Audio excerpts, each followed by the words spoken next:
Hermanos, buenos días a todos. Vamos a pedir a los niños, a ver los niños, ¿dónde están los niños de Iglesia Vía Plena? A ver los niños, levántense los niños, los queremos ver, los queremos saludar los adultos, los queremos despedir para su clase bíblica. Los maestros de los niños, ¿dónde están? También ahí marchando con los niños. Un aplauso para los niños de la iglesia. Miren qué bendición.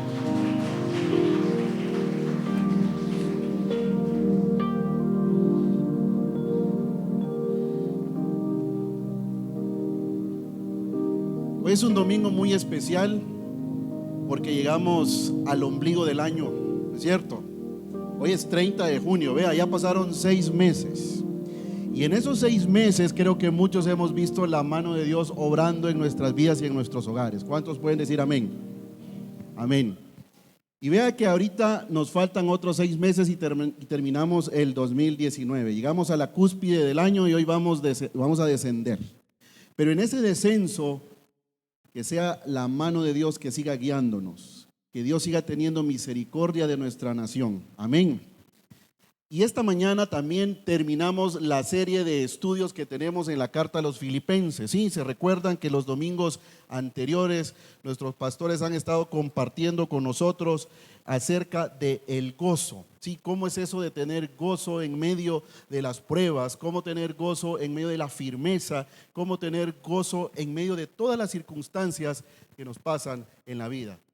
¿A cuánto les es difícil estar gozosos? Vea, digo gozosos, no contentos, porque son dos cosas muy diferentes. El estar contento es momentáneo, el estar gozoso es siempre. Amén.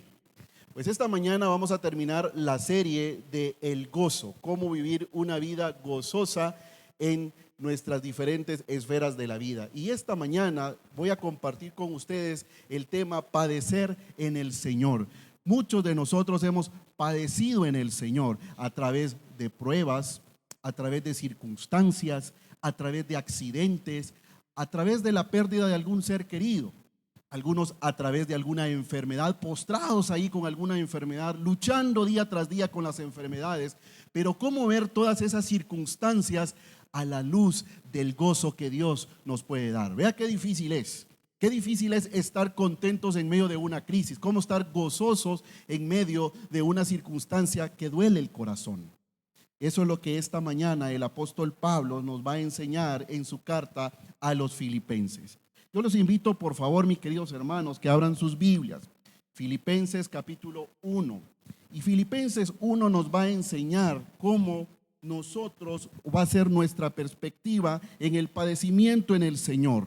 Y cómo Pablo nos da las lecciones o los principios de cómo él veía las pruebas, cómo él veía las dificultades a la luz del gozo que el Espíritu le había dado.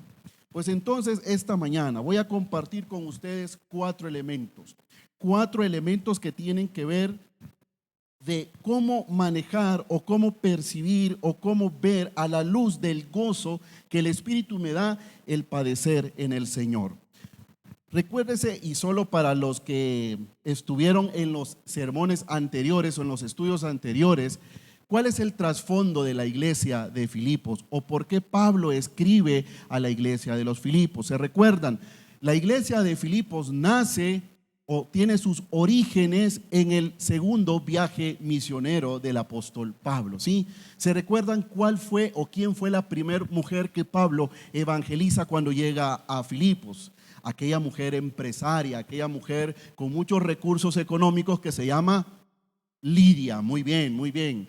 Y luego Lidia, escuchando el mensaje, le pide a Pablo que la bautice a ella y a su familia. Primer hogar ganado en Europa, por cierto, ¿sí? Porque es el primer lugar donde Pablo llega de Europa, donde el evangelio es sembrado. Posteriormente, cuando vamos leyendo el relato del segundo viaje misionero de Pablo, capítulo 16 de Hechos, nos damos cuenta que también aparece una señorita por ahí con un espíritu de adivinación. Y nos dice el texto que esta señorita clamaba, decía, estos son varones de Dios. Y llegó un momento en lo que esta señorita, por el espíritu que poseía, fastidió un poco a Pablo. Y sacó ese espíritu de la señorita en el nombre del Espíritu Santo. ¿Y sabe qué pasó? Eso, al generó un alboroto, y ese alboroto les permitió a Pablo y a Silas terminar en la cárcel. ¿Se recuerdan? ¿Sí? Y estando en la cárcel, nos dice el relato bíblico que ellos cantaban y oraban encadenados. Y estando en esa condición, dice que en la noche vino un fuerte terremoto. Y por ahí estaba otro personaje, y ese personaje era el carcelero, que nosotros lo conocemos como el carcelero de Filipos. Y cuando el terremoto vino, él pensó que sus presos se le habían ido. ¿Y qué iba a hacer? Se iba a quitar la vida, se iba a suicidar. Y Pablo le dice: no lo hagas, aquí estamos todos cabales, mira, ya nos contamos, estamos cabalitos. Entonces también este hombre recibe el evangelio y pide que sea bautizado él y su familia. Podemos deducir que a partir de estas dos familias, la señorita que se le sacó el espíritu de adivinación, comenzaron una iglesia en Filipos. Y cuando yo veo el versículo 1, véanlo conmigo, del capítulo 1, es interesante que después de algunos años, posiblemente unos 10 años después, vemos una iglesia que ha crecido, una iglesia sólida. ¿Y por qué? ¿Por qué lo decimos? Vean conmigo el versículo 1 del capítulo 1. Pablo y Timoteo, siervos de Jesucristo. A ver, diga conmigo: a todos los santos en Cristo Jesús, es decir, a todos los miembros de la iglesia. Y ojo con esto, dice: no es, y también con los obispos y diáconos. ¿Qué nos quiere decir esto? Si dice obispos y diáconos, la iglesia ya tenía una estructura, ya tenía diáconos, ya tenía pastores. Es decir, una iglesia que había crecido con tres familias.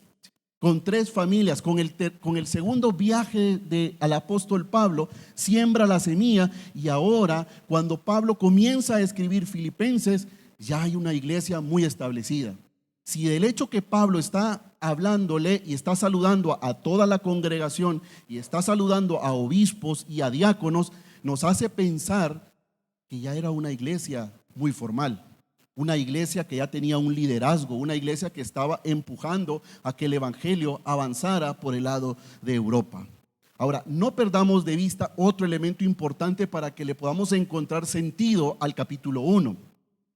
Recuérdese dónde escribió Pablo la carta a los filipenses. ¿En qué condición estaba Pablo? ¿Estaba de vacaciones? Por supuesto que no. ¿Estaba en un crucero? Por supuesto que no estaba en un crucero. Estaba preso, estaba encarcelado, por supuesto, y estaba en Roma, ¿sí? En su primer arresto. Lógicamente estaba en una casa, pero igual estaba bajo la custodia de los soldados romanos. Ahora, estaba privado de su libertad, y allí en esa cárcel, en esa casa que se había alquilado, porque así nos lo declara el libro de Hechos, dice que ahí estaba, y él escribió 4 cartas. Escribió la carta de Colosenses, Filipenses, Efesios, y esta que vamos a estudiar nosotros. Bueno, creo que dije Colosenses, Filipenses, Efesios y Filipenses. Sí, ¿verdad? Lo voy a repetir: Colosenses, Efesios, Filipenses. Ahí está. Entonces escribe esta carta. Ahora, ¿cómo encontrarle sentido a lo que Pablo está escribiendo estando preso? ¿Cómo encontrarle sentido en ese padecimiento que él está? Él está preso, está privado de su libertad. Cuando vemos a un Pablo en el libro de los Hechos, vemos a un Pablo hiperactivo, ¿no es cierto? Un Pablo que anda para arriba y para abajo, ¿sí?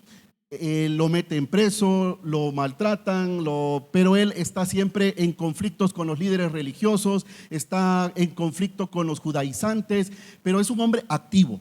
Y ahora lo vemos preso. Ahora lo vemos ahí pasivo, pero en medio de esa pasividad, en medio de ese encarcelamiento, en medio de ese lugar donde Dios lo tiene un propósito y un plan. Y eso es lo que yo quiero compartir con ustedes, que la vida de Pablo nos va a enseñar cómo esos 4 elementos que yo veo a la luz de la palabra nos van a servir y nos van a motivar de cómo padecer en el Señor. ¿A cuántos nos gusta padecer? Y vea padecer, ¿cuántos padecen de una enfermedad? ¿A cuántos les gusta? Disfrutan esa enfermedad. Es que yo tengo diabetes, yo la disfruto. No sabe, cuando mire, yo saco mi sobrecito de Splenda y soy feliz porque nadie más en ese lugar usa Splenda más que yo. Es que mire, yo disfruto mi osteoporosis, usted no sabe, mire, yo bajo con cuidado y hago que los demás se detengan porque tienen que esperarme que yo debo de bajar. Nadie disfruta las enfermedades. Vea, fíjese que yo padezco de cálculos renales, casi tengo que estar pariendo cálculos por lo menos cada 6 meses, y eso no es tan divertido, déjeme decirle. Son unos dolores espectaculares, ¿sí? Pero una de las cosas que la disfruto es que para bajarme el dolor mi esposa me da una copita de vino, y sabe que la disfruto cuando me da el dolor, porque eso me ayuda a dilatar los uréteres de los riñones. Entonces, pero las enfermedades no es algo que la disfrutamos. Las crisis que tenemos, nadie dice, mire, estoy feliz porque he tenido una crisis. ¿Sabe qué? Me acaban de quitar la casa y estoy contento porque, ¿sabe qué? Ya no voy a pagar luz, ya no voy a pagar teléfono, y por eso estoy contento porque me quitaron la casa. ¿Cuántos se ponen contentos cuando le roban el carro? Ay, usted, al fin me robaron el carro. Mire, 500 quetzales pagaba del seguro. Nadie se pone contento por eso. Nadie. Nadie, todos siempre cuando estamos en medio de conflictos, cuando estamos en medio de problemas, nos angustiamos, nos estresamos, nos desesperamos, comenzamos a pelear con Dios. Señor, pero ¿por qué me está pasando esta situación? ¿Por qué me quitaron el trabajo, Señor? Si a través de mi trabajo llevo el sustento a mi familia, ¿por qué, Señor? ¿Por qué hoy que decidí servirte? ¿Por qué hoy que decidí estar más cerca de ti me están pasando este montón de cosas? Vea la perspectiva de Pablo conmigo, por favor. Vamos a ver en el versículo 12 del capítulo 1. Y el primer elemento que quiero compartir con ustedes es que para padecer en el Señor y ver la perspectiva correcta es ver mis dificultades como una bendición. Mi dificultad, mi bendición. A ver, diga conmigo, mi dificultad, mi bendición. Y vean lo que dice el texto, versículo 12. Hermanos, quiero que sepan, y estoy leyendo en la NBI por los que tienen dispositivos electrónicos y me quieren seguir en esa versión, la nueva versión internacional, la NBI. Versículo 12, capítulo 1. Hermanos, quiero que sepan que en realidad lo que me ha pasado, ¿qué es lo que le ha pasado a Pablo? Está preso, ojo, está preso. Las cosas que me han pasado, y no solo eso, porque vemos a un Pablo que ya está entrado en años y han pasado muchas cosas en la vida de él. Ha recibido azotes, ha naufragado, ¿sí? Lo han despreciado, tantas cosas que han pasado en la vida de Pablo. Pero ahora, enfocándonos que está preso, dice, quiero que sepan en realidad que lo que me ha pasado ha contribuido al avance del evangelio. Vean, miren qué perspectiva la de Pablo. Mire qué enfoque el de Pablo. Es decir, si yo estoy preso, eso ha permitido que el evangelio crezca, que otros conozcan de Cristo. Y dice el versículo 13, eso es más, dice, hay que sumarle otra cosita más. Se ha hecho evidente a toda la guardia del palacio. La Reina Valera dice a todo el pretorio. El pretorio eran los guardias que estaban a cargo de la seguridad del Imperio Romano. Vean lo que dice, y a todos los demás que estoy encadenado por causa de Cristo. Se ha hecho evidente. Piense por un momento, vea lo que Pablo está diciendo acá. ¿Cómo es posible que la situación en la que él está pasando ha servido para que el evangelio avance? Si él está preso, si él está privado de su libertad, entonces qué bueno tiene eso qué bueno tiene de que Pablo esté preso. Sencillo, él mismo nos lo está diciendo en el versículo 13. Él está diciendo que los guardias del palacio que han escuchado, han visto. ¿Y saben por qué?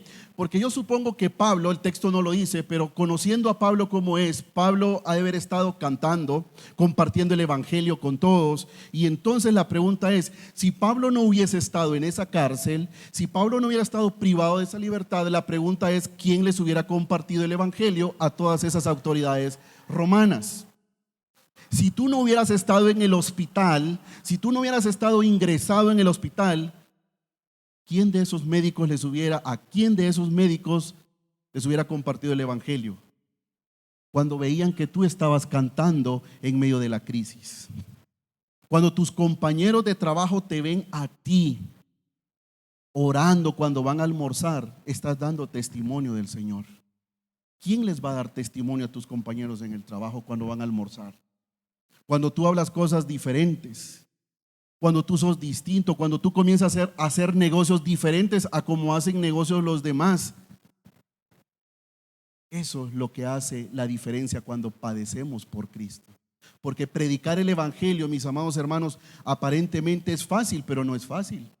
Porque a veces somos sujetos de burla, somos sujetos de cuestionamientos, somos sujetos de que la gente nos aísla. Pero ¿saben una cosa?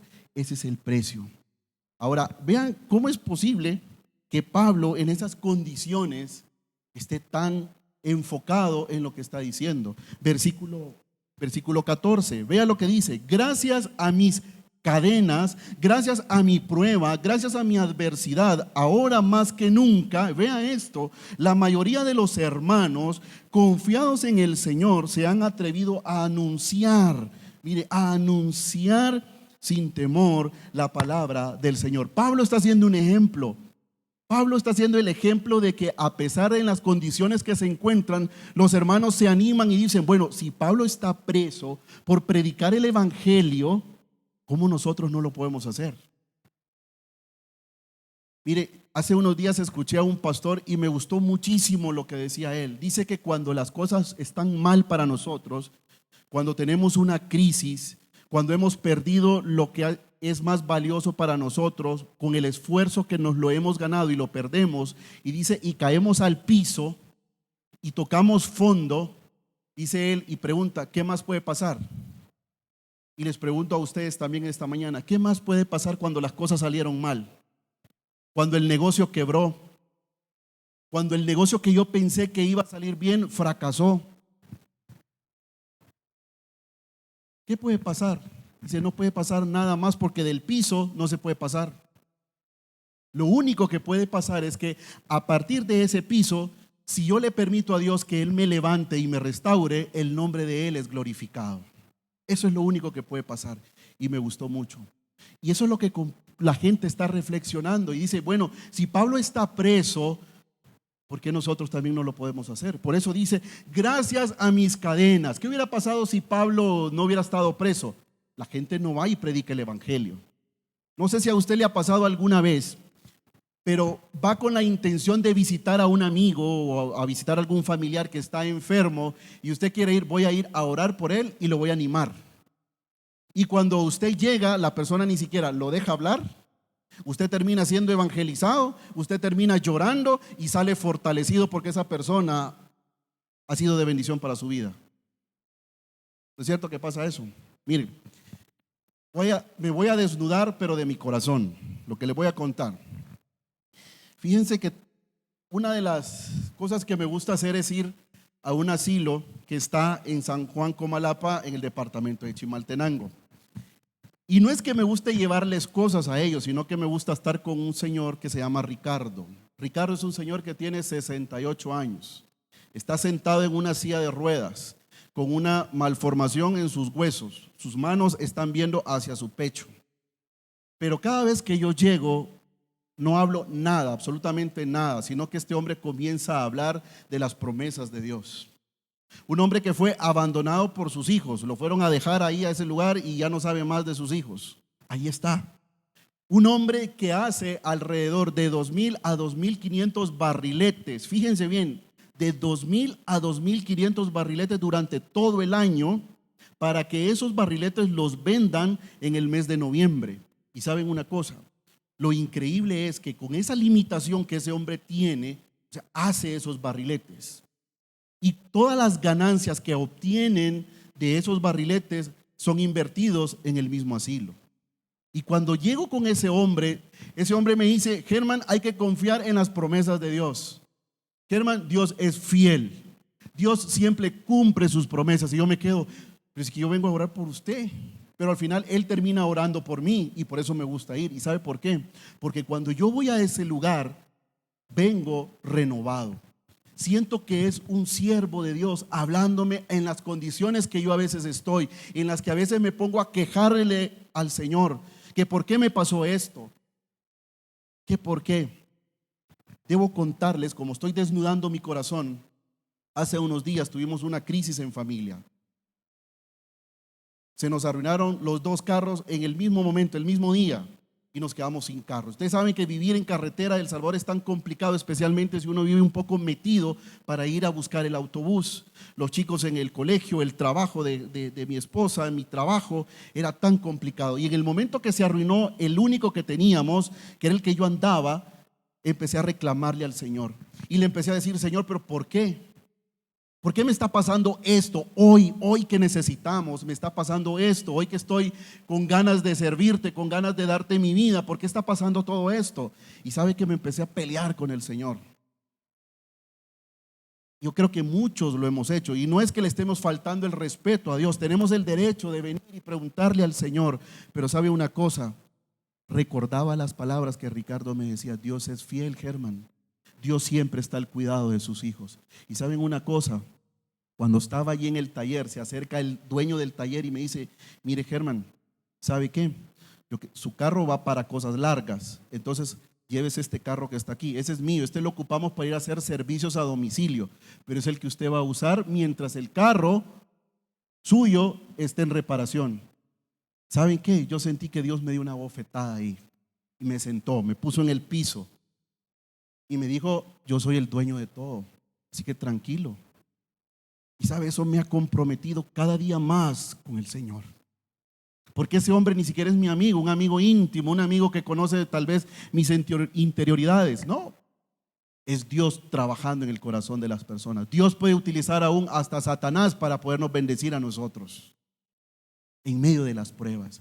Por eso es que Pablo, vean la perspectiva de Pablo, dice: gracias a mis cadenas, entonces otros han sido motivados para llevar el evangelio. Tu enfermedad Dios la puede utilizar para que otros conozcan del evangelio. Tu problema, tu dificultad, tu crisis, Dios la va a usar para que otros conozcan del evangelio. No es para estar tal vez toda la vida lamentándonos. Vea, Pablo podría haber escrito: miren, hermanos, fíjense que en realidad yo ya no voy a poder continuar con mi ministerio porque estoy preso, aquí me están tratando mal, me quitaron mi celular, fíjate que tampoco no puedo porque la situación se está poniendo difícil, así que no puedo continuar con el ministerio. No, la actitud de Pablo fue diferente. ¿Pero por qué? Porque vio que su padecimiento en el Señor era una oportunidad para que el evangelio creciera. ¿Cuántos le pueden decir al Señor esta mañana: Señor, usa mis pruebas, usa mis crisis, usa mi enfermedad, usa los problemas que tenemos en casa para que tu nombre sea exaltado? ¿Cómo es posible que un matrimonio en crisis Dios lo pueda utilizar para proclamar el evangelio? Sencillo. Porque si ya intentaron solucionar los problemas en casa y no han podido y le permiten a Dios hacerlo, ese es un testimonio que el único que repara las cosas destruidas y lo que ya no se puede reparar solo es Dios. Y ese es un mensaje para todos los que están a nuestro alrededor. Y la gente comienza a preguntar: pero si ustedes ya estaban listos para separarse, ¿y qué les pasó? Solo Cristo puede restaurar lo que está roto. Amén. Avancemos entonces, mis queridos hermanos. Un segundo elemento que nos va a permitir ver el padecimiento en el Señor es el gozo. Vea el gozo que Pablo tenía. Podemos decir: mi gozo, mi bendición. El estar con una perspectiva eterna nos hace estar con gozo. Vea el versículo 15. Es cierto que algunos predican a Cristo, ¿por qué? Por envidia y por rivalidad, pero otros lo hacen con buenas intenciones. Estos últimos lo hacen por amor, pues saben que he sido puesto para la defensa del evangelio. Aquellos predican a Cristo por ambición personal y no por motivos puros, creyendo que así van a aumentar las angustias que sufro en mi prisión. Vea, cuando Pablo está preso, vean que Pablo era muy celoso del evangelio, ¿no es cierto? Pablo peleaba, peleaba por el evangelio, peleaba porque el evangelio debía de predicarse tal cual era el mensaje. ¿Y cuál era el mensaje que Pablo predicaba? Que el hombre y la mujer iban a ser salvos únicamente por fe. Y lo declara en Efesios capítulo 2, versículo 8, que dice: porque por gracia, él escribe, sois salvos por medio de la fe. Y esto no es de ustedes, este es un regalo de Dios. Ese era el mensaje que Pablo proclamaba. Obtenemos la salvación por medio de la fe. Pero estando preso, le llegan las noticias y él dice: miren, aquí hay dos grupos. Hay unos que están predicando el evangelio porque aman el evangelio. Pero aquí aparecieron otros que lo están predicando por rivalidad, porque tienen otros intereses, etcétera, etcétera, etcétera. Ahora, recordemos que en esa época, ¿cuál era la piedra en el zapato para los cristianos? Aquellos que exigían a los nuevos creyentes, a los nuevos cristianos y especialmente a los gentiles, que para poder ser salvos debían de dar un paso de fe, sí, muy bien, pero debían de cumplir la ley, ¿sí? Y es ahí donde Pablo escribe la carta a los Gálatas, ¿se recuerdan? Porque Pablo había llevado el mensaje a esa región de Galacia y les había dicho que únicamente tenían que dar un paso de fe para obtener la salvación. Pero por ahí aparecieron otros predicadores, aparecieron otros que comenzaban a enseñar que no solamente era la fe, había que circuncidarse. Y entonces ponen a Pablo para balazos, ¿sí? Y comienza a escribir la carta a los Gálatas. Y cuando leemos la carta a los Gálatas nos damos cuenta que Pablo no andaba con paños tibios. Pablo comenzó a escribir cosas duras y gruesas en esa carta. Si pudiéramos tener a Pablo acá enfrente, todos diríamos: uy, este sí se le salió el tecún humán. ¡Qué barbaridad! Pero no, Pablo lo que estaba haciendo era defendiendo el evangelio. Estaba defendiendo el mensaje puro que nosotros hoy en día proclamamos. Pero ese era un gozo para él, el que habían dos bandos predicando el evangelio. Y vea, ahí lo dice, versículo 18. Ahora, vea la pregunta que él hace. Ahora dice: ¿qué importa? ¿Qué importa que dos estén predicando el evangelio? Si estos que dicen que lo hacen por amor y están predicando de que únicamente la salvación se obtiene por fe, y está el otro bando que dice que es por fe, pero tienen que circuncidarse y deben de cumplir la ley de Moisés. Ahora Pablo se centra en el versículo 18 y dice: ¿y eso qué importa?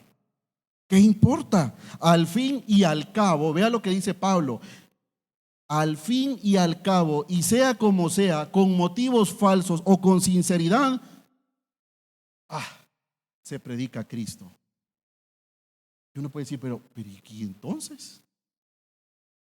Y entonces, entonces podemos aceptar cualquier cosa que se escuche. No, oiga lo que Pablo está escribiendo acá.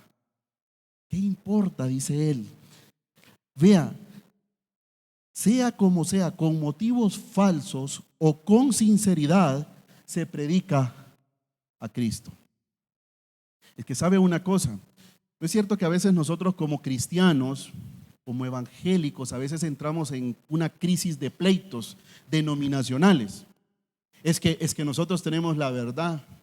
Es que nosotros, los que somos cristocéntricos, decimos así, me gusta esa palabra, ¿verdad? Porque decimos: es que nosotros somos cristocéntricos, nos enfocamos en la palabra. No, aparecen otros y dicen: no, es que nosotros tenemos al Espíritu de Dios, es que nosotros somos los ungidos de Dios. Pero ¿sabe una cosa? Dios hoy en día, al igual que en esa época de Pablo, está usando a muchas iglesias, a muchas denominaciones, para que la gente crea que en Jesús hay salvación, que en Jesús hay vida eterna, que en Jesús hay perdón de pecados. Nosotros somos los que hacemos el relajo. Nosotros hacemos el escándalo. Entonces tenemos que poner la palanca neutro, ¿sí? Detenernos un momento, poner el freno de mano y decir: bueno, ¿qué vamos a hacer? Hay cosas que no nos corresponden a nosotros, mis queridos hermanos, le corresponden al Espíritu Santo. Usted puede llegar a una mega iglesia, usted puede llegar a una micro iglesia, a una media iglesia, a una mega super iglesia y recibir a Jesucristo ahí. Pero sabe una cosa, cuando usted está en ese lugar, o está en esa pequeña iglesia, o está en una iglesia pentecostal, o está en una iglesia presbiteriana, o está en una iglesia bautista, el Espíritu de Dios va a comenzar a tocar su corazón y le va a decir: busca donde hay alimento, ya suficiente Tortrix y Bicola, ¿sí? Tenés que buscar un alimento sólido de la palabra. Y es ahí cuando ustedes comienzan a decir: pero si es que lo que me están enseñando ahí, nada que ver, o sea, no me cuadra. Es que no es usted, es el Espíritu Santo que está trabajando en su corazón y le está diciendo: mire usted, búsquese un buen churrasco para que ese churrasco lo sustente, coma buena comida, nutritiva, no que le estén dando Tortrix. Y es ahí donde usted comienza a buscar una iglesia donde su espíritu, donde su vida comienza a recibir palabra de Dios, donde usted comienza a ser discipulado, no con lo que nosotros creemos, sino con lo que la palabra de Dios tiene para su vida. Y entonces Pablo, vean lo que dice Pablo: por eso, dice el versículo 18, por eso me alegro, por eso me gozo, dice en la Reina Valera. Es más, seguiré que, miren, dice que a veces uno dice, a veces somos tan, limitamos el poder de Dios. Pero sabe una cosa, a veces Dios utiliza hasta el mismo enemigo nuestro para que otros conozcan a Cristo. A veces utiliza hasta el mismo Satanás, ¿sí?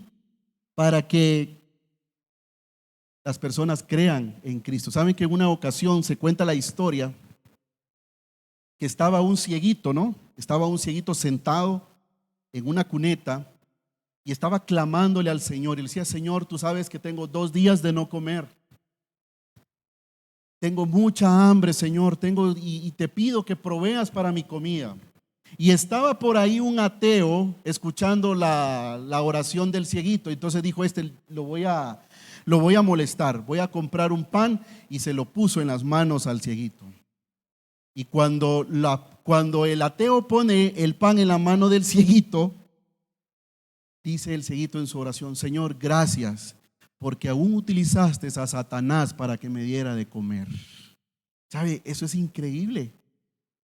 Porque Dios usa de manera sorprendente a otras personas, aún para que el evangelio, para que el mensaje llegue a las personas. Por eso era el gozo de Pablo. A él no le importaba, bueno, es que estaban estos, los A y los B. Lo importante es que se predique a Cristo, y lo demás es el Espíritu Santo el que va a hacer la obra. Entonces, mi adversidad, mi prueba, mi tribulación es mi gozo. Mi gozo también es mi bendición. Y el tercer elemento que quiero compartir con ustedes es mi vida, mi bendición. Diga en esta mañana: mi vida, mi bendición. Vea lo que dice el versículo 19 conmigo.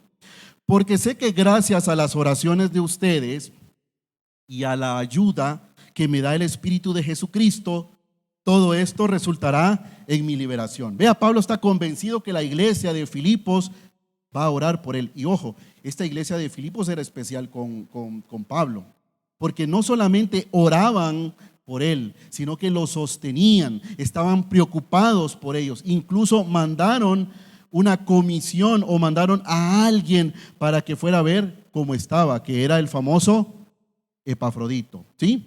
Ahora, vean aquí, dice: porque sé que gracias a las oraciones de ustedes y a la ayuda que me da el Espíritu de Jesucristo, todo esto va a resultar en mi liberación. Versículo 20: y mi ardiente anhelo y esperanza es que en nada seré avergonzado, en nada voy a ser avergonzado, sino que con toda libertad, ya sea que viva o que muera, ahora, como siempre, Cristo será exaltado en mi cuerpo. Vea cómo Pablo ve su padecimiento, su crisis, su prueba, que su propia vida, sea que la pierda o que la mantenga, la va a vivir ¿para quién? Para Cristo. Y luego viene el versículo 21, que muchos lo conocemos y quizás en algún momento de nuestra vida lo hemos dicho. Porque para mí, dice Pablo, el vivir es Cristo. Vea lo que está diciendo. Mire, es un texto tan pequeño, Son unas cuantas letras, pero tiene una profundidad enorme y es un gran desafío para nosotros hoy en día. Porque dice, porque para mí el vivir es Cristo. El vivir es Cristo. Y el morir, miren, es ganancia. Vea que a todos nos gusta ganar, ¿no es cierto? Hace unos días estábamos jugando en familia Monopolio, hace el fin de semana pasado, un juego de mesa en la casa, ¿sí? Y vea, ahí se le olvidan los principios familiares a uno, que sea la esposa, el hijo, el papá, la mamá, el hermano. Uno lo que quiere es dejar sin plata a los demás. Y si puedo quebrar al banco, mejor, porque yo sé que esos son de esos bancos que están ahí, que es el BI, lo voy a quebrar. Todos queremos ganar. Pero vea lo que Pablo está diciendo aquí, porque para mí el vivir es Cristo. ¿Cómo es posible que Pablo esté diciendo, para mí el vivir es Cristo, si todas las circunstancias que Pablo ha pasado y el morir es ganancia? Uno podría decir, mire, mejor que se muera. Mejor que se muera porque está preso, o sea, está sufriendo, va a sufrir, mejor que se muera. Pero él dice, para mí el vivir es Cristo. Y al decir eso, Pablo entra en un dilema. Porque nosotros posiblemente en la situación en la que estamos puede decir, no, mejor que me muera usted. Mejor me voy con el Señor que estar aquí en esta crisis en la que estoy. Pero yo le pregunto a usted esta mañana, ¿cuál es su vivir? ¿Es Cristo? ¿Es su profesión? ¿Es su trabajo? ¿Qué es para usted el vivir? ¿Para qué está usted aquí en este mundo? Usted no fue un error de la vida, no fue un error de sus padres. Usted vino y nació aquí porque Dios tiene un plan para usted. Tiene un plan para su familia, tiene un plan para sus hijos. Y usted es el responsable de sembrar esos principios en la vida de sus hijos. Y sus hijos van a sembrar esos principios en los hijos de sus hijos. Y así va a ser. Pero ¿para qué vive usted? ¿Cuál es su vivir? ¿Podría decir usted como el apóstol Pablo, para mí el vivir es Cristo? ¿O podría decir, para mí el vivir es mi carro? Para mí el vivir es mi casa. Para mí el vivir es mi empresa. Para mí el vivir es mi fútbol. Para mí el vivir es mi Barça. Para mí el vivir es, y comenzamos, y comenzamos, y comenzamos. Pero ¿cuántos podemos decir esta mañana, realmente para mí el vivir es Cristo? Y cuando decimos para mí el vivir es Cristo, es que mi vida gira alrededor de Él. Transpiro a Cristo, huelo a Cristo, ¿sí? No se me siente el olor a Carolina Herrera, se me siente el olor a Cristo, ¿sí? Ese es el olor que transpiramos. ¿Por qué? Porque para mí el vivir es Cristo. Hablo de Cristo. Sirvo como Cristo sirvió y sigue sirviéndonos aún. Esa es la diferencia. Y entonces Pablo en los versículos que sigue, vea, dice el versículo 22, ahora bien, si seguir viviendo en este mundo representa para mí un trabajo fructífero, entonces dice él, ¿qué escogeré? Vea lo que está diciendo aquí Pablo, porque tal vez en las condiciones en las que él está, en el sufrimiento de estar arrestado, posiblemente lo mejor es estar con Cristo, ¿no? Es lo mejor, pero él dice, ahora bien, si seguir viviendo en este mundo representa para mí un trabajo fructífero, ¿y cuál era el trabajo de Pablo? Predicar el evangelio, andar para arriba y para abajo, ¿sí? La prioridad de Pablo siempre fue Cristo. Y ahora dice, si el trabajo que hoy hago es fructífero, entonces ahora de plano, aunque me guste estar con Cristo, cara a cara con Él, prefiero quedarme a trabajar en mi trabajo, valga la redundancia, en mi trabajo fructífero. Y luego dice el versículo que continúa, versículo 3, me siento presionado por dos posibilidades. Y aquí dice, aquí da la respuesta. Vea, deseo partir y estar con Cristo, que eso es muchísimo mejor. ¿Se pueden imaginar? Piensen por un momento, imaginen en su mente, ¿qué es estar con Cristo? A ver, imaginen por un momento, ¿qué es estar con Cristo? ¿Se pueden imaginar? Esos dolores de espalda no van a existir.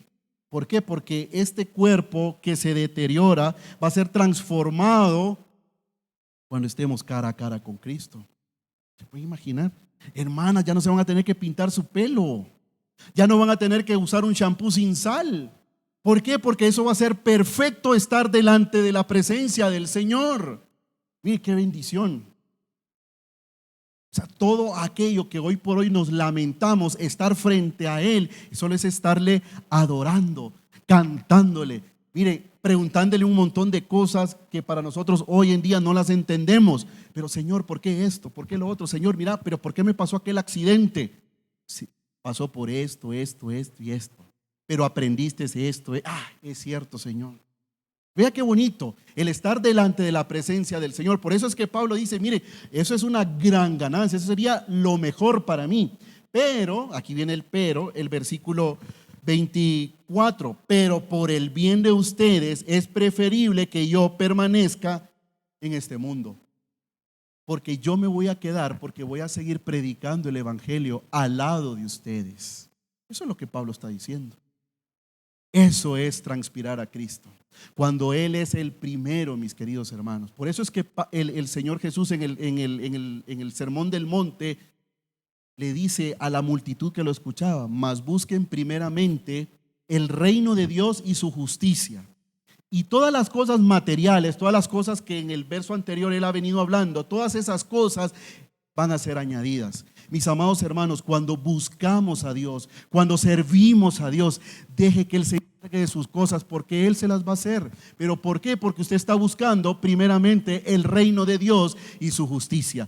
Cuando todo es para usted Cristo, Él se encarga de usted. Punto. No me pregunte cómo, pero Él lo hace, mis queridos hermanos. Y Él es el dueño de todo. Él mueve las cosas como quiere. Él pone paz en su corazón a pesar de sus enfermedades. Sírvale al Señor. No se limite. Dios va a obrar en su vida. Dios va a manifestar sus promesas y las va a cumplir, pero cuando usted lo pone en primer lugar. Es que lo que pasa es que me cuesta usted. Primero voy a meditar y después lo pongo en primer lugar. No, Jesús no quiere que medite. Usted quiere que venga ahí todo roto y descosido, y Él lo va a coser. Dice su palabra que Él sana al quebrantado de corazón y venda sus heridas. Y a partir de ahí, cuando yo ya estoy en el suelo, cuando ya no puedo más, me da su mano y me levanta. Y eso es lo que yo debo de permitir. Y finalmente, y con esto termino, el otro elemento y por último es mi conducta. Mi conducta también es parte de esa bendición para padecer en el Señor. Vea lo que dice el versículo que continúa. Vamos a ver el versículo 27.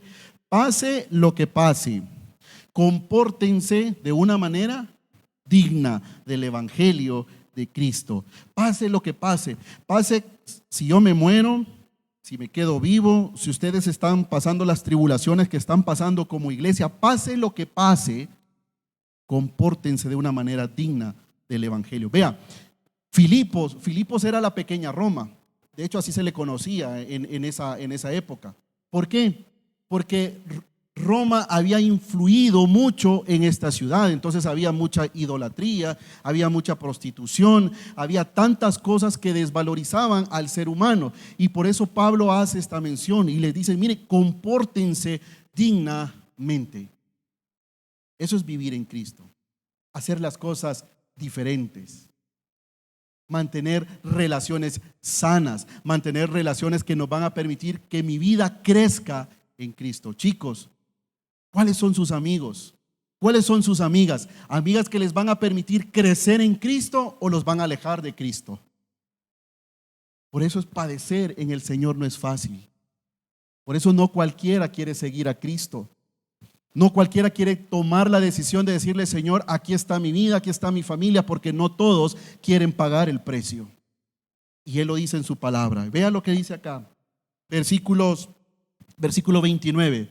Porque a ustedes se les ha concedido no solamente el creer, sino también el ¿qué? Sufrir.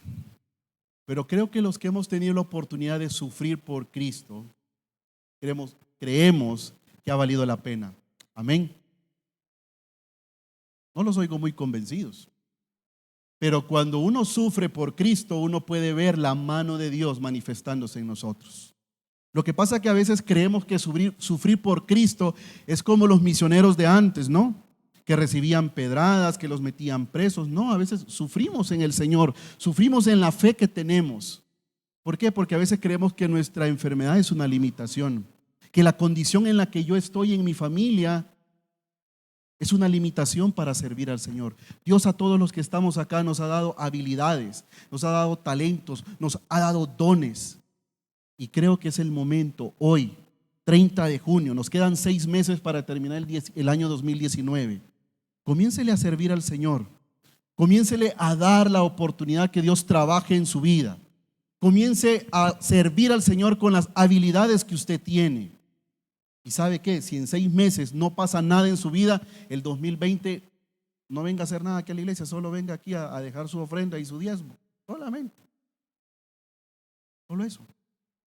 Pero yo le aseguro que en el momento que usted comience a servirle al Señor, comience a darle al Señor, eso sí, van a venir muchas pruebas a su vida, pero que eso lo haga ser más fuerte. ¿Sí?